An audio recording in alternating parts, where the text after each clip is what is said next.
ბუკნარის მცხოვრებლები ავტობანის მშენებელი ჩინური კომპანიისაგან გზის გაყვანისას დაზიანებული წყლის მილების მოწესრიგებას ითხოვენ.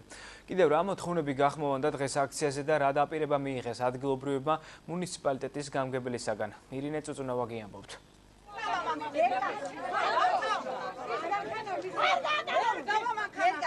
ავტობანის მშენებელი ჩინური კომპანიის ერთ-ერთ ობიექტთან ბობოყვათში ბუკნარის მცხოვრებლები შეიკრიბნენ. მათ კომპანიის წარმომადგენლებთან შეხვედრის მოთხოვნით ობიექტზე შესასვლელი გზა გადაკეტეს. ისინი სინოჰიდროსგან მშენებლობისას დაზიანებული წყლის მილების შეკეთებას მოითხოვდნენ. წვეთი წყალი არ გვაქვს, დახოლჩილი ვართ, ვეზრები წყალის სიტუაციაში იგიც თუ ვნახეთ სადმე.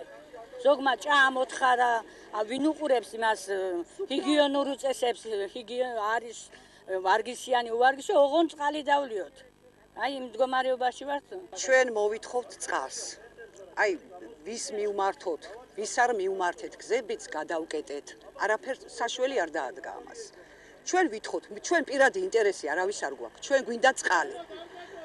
სულ ტყუილები და დავიღალეთ ამ ტყუილებში. აქციის მონაწილეების თქმით, მილები მშენებელმა კომპანიამ 5 თვის წინ დააზიანა, თუმცა ამ დრომდე არ მოუწესრიგებიათ.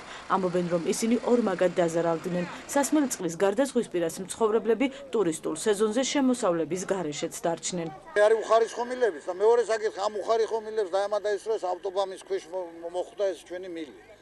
აქ მასა ტონობით 8 მეტრი დაიყარა ბაზა და ის დაპრესეს და შეიქმნა უფრო მეტი წნევა და საერთოდ შეწყდა. აი ეს ზაფხული ჩვენთან წყალი არ ყოფილა სოფელში. გვეუბნებიან რომ მივალთ კი მოაგვარეთ და გრძელდება. მერე ჩვენ ქალბატონო ვარ ტურისტული ზონაა ჩვენი სოფელი ბუკნარი. ხალხმა წყალი რო არ აქვს, არც ტურისტი მივიდა, შემოსავალის ვერ ნახავთ. აქციის მონაწილეებმა სამშენებლო ობიექტი მუნიციპალიტეტის გამგებლის მისვლამდე არ დატოვეს. სულხან ევგენიძე მათ საკითხის ოქტომბრამდე მოგვარებას დაპირდა. მისი განცხადებით, ჩინური კომპანია ახალი 3 კილომეტრიანი მაგისტრალის გაყვანას სექტემბრის პირველ რიცხვებში დაიწყებს. იგივე საცხადებენ მშენებელი კომპანიის ზედამხედველობაშიც.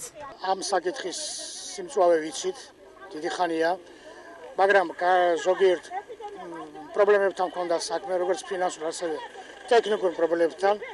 ჩვენ ვწუხართ, რომ ასე ცოტათი გაიწელა ეგ საკითხი, ბოდიშუხტით მოსახლეობას, მაგრამ უკვე შეთანხმება მიღწეულია, პროექტი დახვეწილია თითქმის სექტემბრის პირველ რიცხვებში დაიწყება მშენებლობა. თავიდან მიდიოდა იმ შეთანხმებაზე, სადაც დაზე 200 მეტროა, 300 მეტროა იმ მილის შეცვლაზე იყო, მაგრამ ჩვენ კატეგორიულად მოვითხოვეთ, რომ რადგან მოყვა ეს გაზის მილი და წყლის მილი ამ ხიდის ქვეშ მოექცა, ამიტომ არა მარტო ერთ ადგილას, ამეთ რამოდენიმე ადგილას, ამიტომ მიზანშეწონილია ჩავთვალეთ, რომ ეს მილი მთლიანად ახალი მაგისტრალი გაკეთდეს. და დღეს იყო უკვე შეთანხმება იმ პროექტთან დაკავშირებით და იმ ხარჯთან დაკავშირებით და გადაწყდება უკვე უახლოეს დღეებში და ჩინელები უკვე აიღებენ იმ ვალდებულებას, რომ ახალი მაგისტრალი წყლის გაიყვანონ. 300-მდე ოჯახს წყლის პრობლემა, როგორც ამბობენ, უკვე 10 წელზე მეტია აწუხებთ.